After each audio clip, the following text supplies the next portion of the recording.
Olá, pessoal. Vamos agora, nessa fase, resolver algumas questões da banca CESP, que é uma banca que cobra o assunto de contabilidade de custos, vamos dizer assim, num grau mediano aí, e que a gente pode se balizar bastante também para resolver questões de outras bancas, tá? Vamos lá, vamos começar, pessoal. Na verdade, nossa intenção é, eu sempre falo isso, né? Vocês vão começar aí os exercícios aí no desespero e em breve aí vocês vão estar tranquilos aí na resolução de exercícios de contabilidade de custo. Então vamos começar? Vamos lá, pessoal. Primeira questão. A primeira questão ela fala o seguinte: com relação à classificação de custos em um ambiente fabril, assinale a opção correta. A letra A diz o seguinte: os custos de materiais indiretos dizem respeito exclusivamente a itens que não estão associados diretamente ao produto. Pessoal, esse item está errado. Por que esse item está errado, pessoal?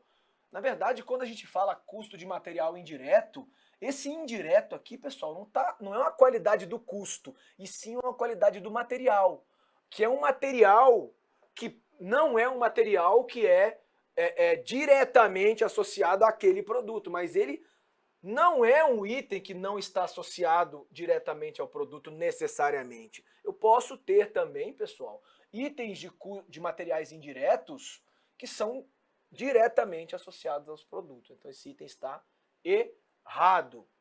Letra B. Letra B fala o seguinte: os custos primários são, por natureza, custos diretos e variáveis. Olha, pessoal, quem são os custos primários? A gente lembra lá que os custos primários é a matéria-prima e a mão de obra direta, que são os custos essenciais à produção. Não é isso? Esses custos essenciais à produção, os custos primários, eles são efetivamente diretos, né, pessoal? Na sua grande maioria esmagadora. A natureza deles é essa, serem diretos. E como eu falei para vocês, pessoal, os custos diretos, por natureza, eles são variáveis.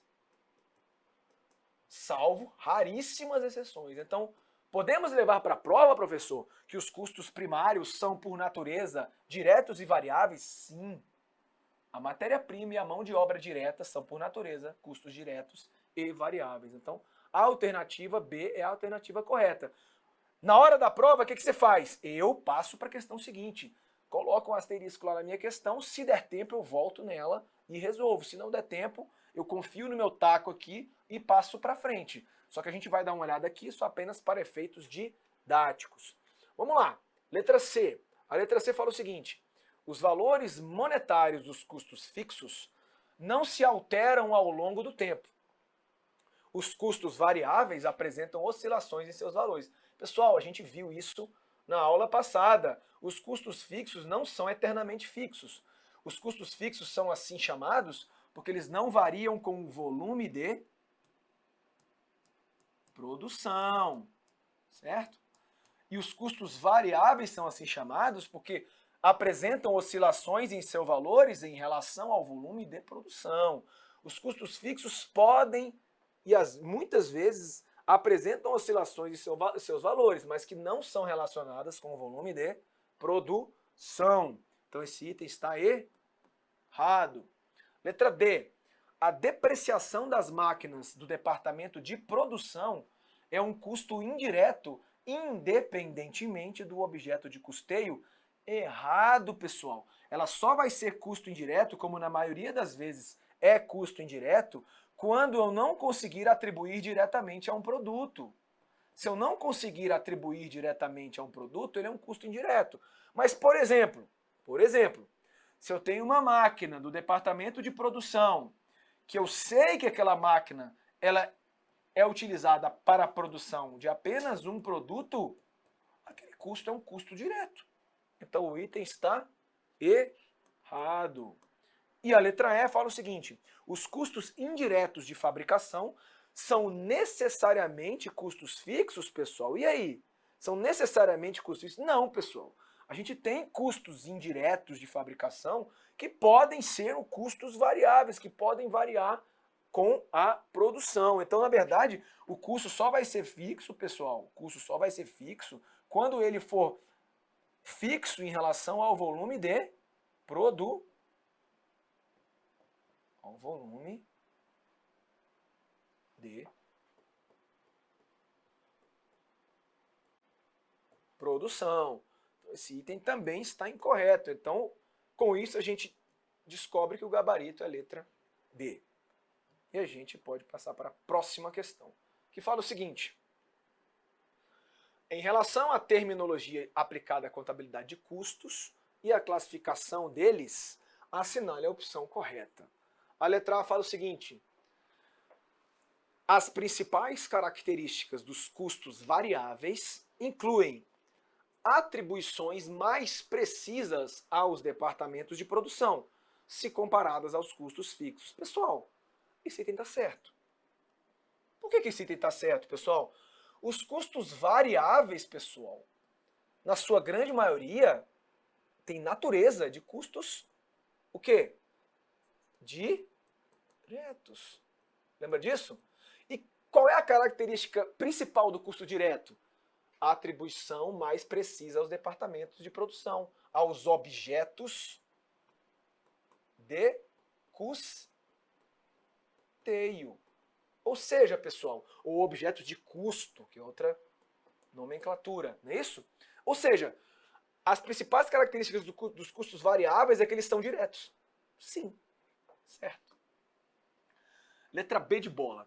O custo dos produtos vendidos, chamado CPV, né, é superior ao custo de fabricação do período, que é o CPP, custo de produção do período.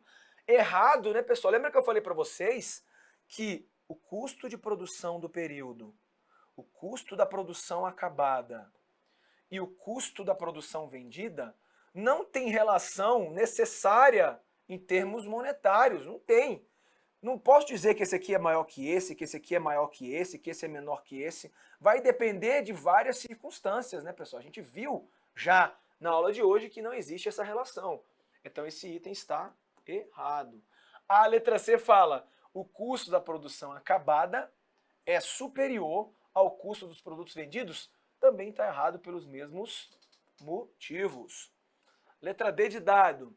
Os termos custo de transformação, custo de conversão e custo primário são sinônimos? Errado. Por que está errado, pessoal? Nós já vimos que os termos custo de transformação e custo de conversão são sinônimos.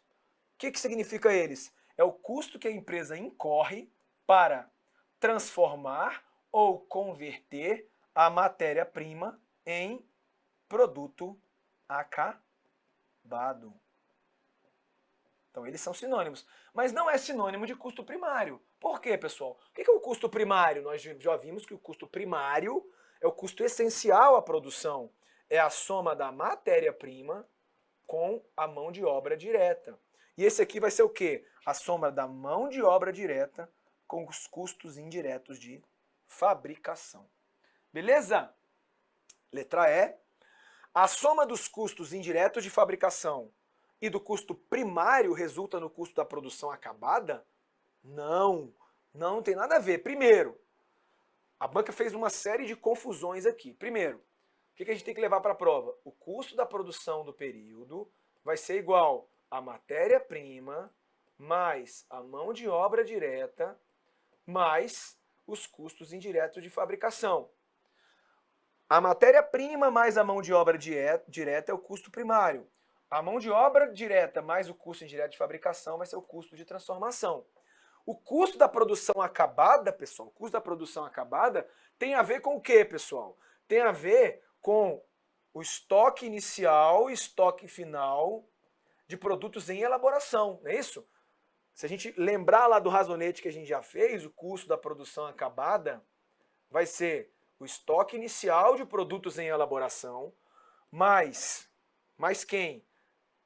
O custo da produção do período, menos o estoque final desses produtos em elaboração, pessoal. Então o item está errado. Completamente errado. E o gabarito é a letra A. Beleza, pessoal? Vamos para o próximo. O próximo diz o seguinte: com relação aos conceitos e classificações aplicáveis aos custos de produção, julgue Desculpa, assinale a opção correta. Letra A energia elétrica é considerada um custo primário? Pessoal, energia elétrica, até onde a gente sabe, pessoal, não é nem matéria-prima e nem mão de obra direta, né, pessoal? Ele é um custo indireto de fabricação. Então, se não é nem matéria-prima e nem mão de obra direta, não pode ser considerado um custo primário. Então, o item está equivocado. Letra B de bola. A classificação de um custo em direto ou indireto depende da sua relação com o volume de produção? Já estamos carecas de saber que não, né, pessoal? Que a classificação de um custo em direto ou indireto depende da forma de atribuição daquele custo aos produtos, se necessita de critério de rateio ou não. Como é a classificação de um custo que depende da sua relação com o volume de produção? Ou o custo é fixo, ou o custo é variável. Certo, pessoal? Vamos lá. Letra C. O aluguel de um imóvel onde funciona a fábrica será classificado como custo variável quando sujeito a reajuste anual de valor? Também errado. Por quê? Já sabemos aí, já estamos careca de saber também, que um custo é classificado como variável quando é sujeito a variações dele em relação ao volume de produção. Pessoal, vocês estão vendo que questões desse tipo despencam em prova, né? O que é custo fixo, variável, direto ou indireto. Então, o início do nosso estudo de contabilidade de custos, pessoal, tem que estar baseado em saber quando que o custo é direto, quando ele é indireto, quando ele é fixo, quando ele é variável. Só parte para frente quando você tiver com esses conceitos aí consolidados aí na tua cabeça. Beleza? Letra D de dado. Ele fala assim: um custo é considerado fixo somente dentro de um intervalo relevante, cujo limite é a capacidade instalada da empresa. Vimos já na aula passada que realmente o conceito de custo fixo, ele é válido dentro desse chamado intervalo relevante.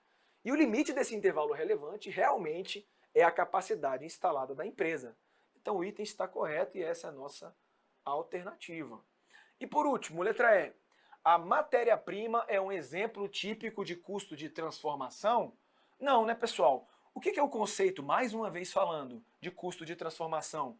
O custo de transformação é o custo que a empresa incorre para transformar a matéria-prima em produto acabado. Ou seja, custo de transformação é a soma da mão de obra direta com os custos indiretos de fabricação. Então o item está errado e o gabarito é a letra D de dado. Próxima questão. A respeito da contabilidade de custos, assinale a opção correta. O gasto com mão de obra durante o período de greve dos empregados de uma empresa de prestação de serviços de tecnologia da informação deverá ser classificado como custos gerais dos serviços, já que não é possível uma associação direta desse gasto com os serviços em andamentos. Pessoal, se ele está certo ou está errado, ele está falando o seguinte: o gasto com mão de obra durante o período de greve dos empregados de uma empresa. Pessoal, lembra que a gente viu na aula passada que esse tipo de gasto com a mão de obra durante o período de greve não é custo, é despesa? Por que é despesa, pessoal? Porque é considerado uma perda anormal. É uma perda anormal, né, pessoal? Perdas anormais, que são perdas que são alheias à vontade da empresa e são casos fortuitos, né? Que a empresa não espera, não faz parte do processo normal de produção, elas vão direto para o resultado. Então, não é custo geral do serviço, pessoal. Então, esse item está errado. Letra B. Letra B fala o seguinte: matéria-prima, mão de obra direta e gastos indiretos de fabricação são considerados custos estocáveis e representam ativos até o momento da venda das unidades produzidas, quando se transformam em despesas. Pessoal, lembra da aula passada que a gente viu exatamente esse fluxo aqui? Que quando a matéria-prima ela era adquirida, era um gasto que quando a gente colocava no estoque de matéria-prima era um investimento, porque a gente registrava ele no ativo, não é isso? E quando a gente utilizava a matéria-prima na produção, era um custo que se juntava com a mão de obra direta e os custos indiretos de fabricação. E quando esse produto estava acabado e voltava para o estoque, era um investimento. E quando a gente vendia o produto do estoque, no momento da venda era um custo e no momento da alocação daquele custo na DRL virava despesa. Não é isso, pessoal? Então, ó, sabendo todo esse fluxo aqui, voltando na nossa questão, ele fala o seguinte: a matéria-prima, que a gente fez o fluxo, em conjunto com a mão de obra direta e os gastos indiretos, são considerados custos estocáveis, sim, pessoal. Eles, em conjunto, quando termina o processo de produção, eles são estocáveis, vão para o ativo. Até o momento da venda. Quando ela é vendida, passa a ser custo e se transforma em despesa quando é alocada na demonstração do resultado do exercício. Vimos isso na aula passada com bastante detalhe. Essa é a alternativa correta. A letra C fala o seguinte: define-se custo de transformação como a soma dos custos primários com os custos indiretos de fabricação. Não, né, pessoal? Vimos várias vezes hoje, na aula de hoje. Custo de transformação, mais uma vez, é a soma de mão de obra direta com os custos indiretos de fabricação, não de custos primários com esses custos indiretos. Então esse item está errado. Letra D. Custo de fabricação ou custo de produção, né, pessoal? Isso é sinônimo. É equivalente à soma dos seguintes custos: primários, mão de obra direta e gastos indiretos de fábrica. Não, né, pessoal? Porque os primários já é soma de matéria-prima com mão de obra direta. Então não precisaria ter colocado essa mão de obra direta aqui de novo, certo? Então esse item está equivocado. E a letra E fala o seguinte: a compra de um guindaste com pagamento à vista para ser utilizado em ambiente fabril representa desembolso no momento da aquisição e, em função da vida útil do bem adquirido, é considerada despesa incorporada ao ativo. Pessoal, esse item está errado. Por quê, pessoal? A gente viu também um fluxo que quando a gente compra esse guindaste à vista, por que a banca disse à vista? Esse à vista aqui, pessoal, ele é só para dizer que houve um desembolso, de fato. Lembra que o gasto, que é o gênero, pode ocorrer com ou sem desembolso? Nesse caso, foi um gasto com desembolso, no momento da aquisição.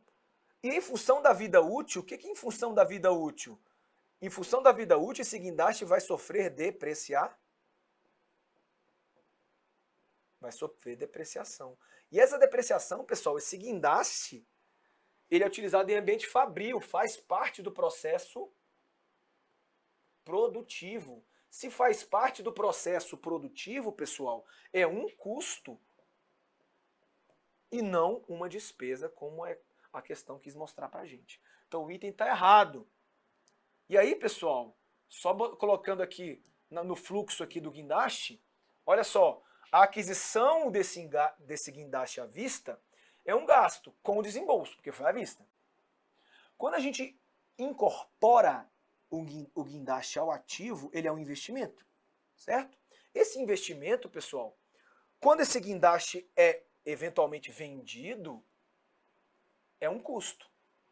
E quando esse custo é alocado na DRE, ele vira uma despesa. E a depreciação do guindaste, pessoal, é um custo. É um custo. Ele é um custo. Só que quando esse custo da depreciação do guindaste é jogado para a DRE, ele vai virar despesa. Gabarito. Letra B de bola. Beleza, galera? Mais uma questãozinha. Ele fala o seguinte: a respeito dos métodos de custeio, a gente não falou detalhadamente sobre os métodos de custeio. Hoje a gente falou sobre ciclo da contabilidade de custos e que um dos passos desse ciclo da contabilidade de custo era a escolha do método de custeio e que dentro dessa escolha eu tinha basicamente dois tipos de métodos, os baseados no volume e os baseados na atividade, certo? Mas a questão não precisa que a gente não exige do candidato, de você aí, que a gente saiba detalhes sobre esses métodos de custeio. Então vamos resolver. Ele fala o seguinte: a adequada mensuração dos custos dos estoques registrados em uma empresa é determinante para a apuração do custo da mercadoria vendida e dos produtos vendidos. E os métodos de custeio, pessoal, servem para isso, para fazer uma adequada mensuração dos custos dos estoques. Os métodos de custeio e critérios de mensuração dos estoques incluem custeio real por absorção, custeio direto, que é o custeio variável,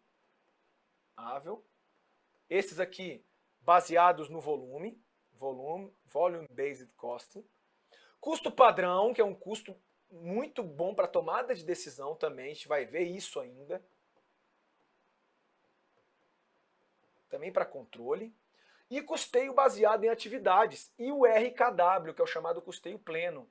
Esse item está certo, pessoal. São esses os sistemas, os métodos de custeio que a gente tem hoje na contabilidade de custos. Vamos ver cada um deles com riqueza de detalhes na próxima aula.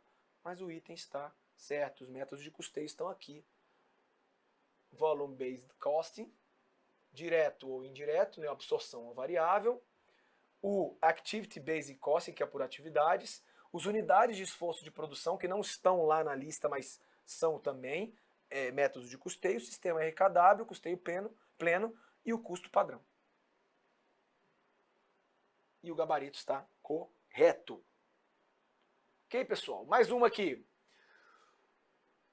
Os sistemas de custeamento podem ser classificados quanto à forma de apropriação dos custos e quanto à forma de acumulação dos custos. Nesse sentido, o custeio por absorção indica o quê, pessoal? Lembra que a gente viu no início da aula, quando a gente falou desse ciclo, que o custeio por absorção faz parte do quê? É um sistema de apropriação dos custos e não de acumulação, né? A acumulação a gente viu que é ou por produção contínua ou por produção por ordem, por encomenda. E o custeio por absorção só vai me dizer como é que vão ser apropriados os custos, né?